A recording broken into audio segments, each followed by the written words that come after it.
In today's video, I'm going to teach you how to track progress in Asana. We'll focus on dashboards, the place where your project's activity turns into clear, real-time visuals you can understand at a glance and confidently share with your team. Start by opening your project and clicking the Dashboard tab. As soon as you land there, Asana automatically generates default charts that compare completed versus incomplete tasks. Think of this as your instant project pulse. If the completed slice is growing steadily, your team's moving in the right direction. If the incomplete portion stays large, it's a signal to dig into blockers, deadlines, or capacity. Because these charts update as your team works, you don't have to chase people for status. Your dashboard reflects the latest reality. Beyond the defaults, customize your view with your own widgets so you can track what matters most.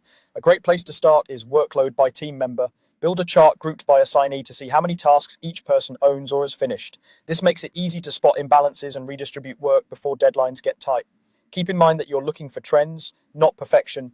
Consistent overload on a single person is a cue to rebalance, while a short spike during a milestone might be expected.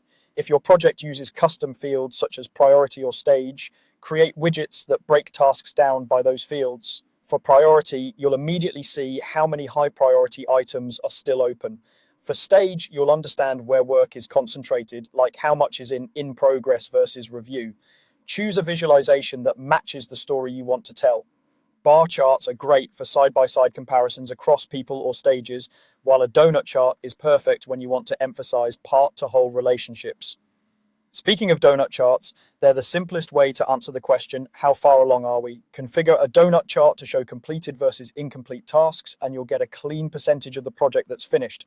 Treat this number as a directional indicator. It's most accurate when tasks represent similar amounts of work, so consider breaking very large tasks into smaller, consistent chunks to make the percentage more meaningful. Use your dashboard during stand-ups and weekly check-ins because it updates in real time. It anchors conversations in facts, not guesswork. And as you refine your widgets, you'll create a single source of truth for progress that keeps your team aligned, proactive, and confident about what comes next.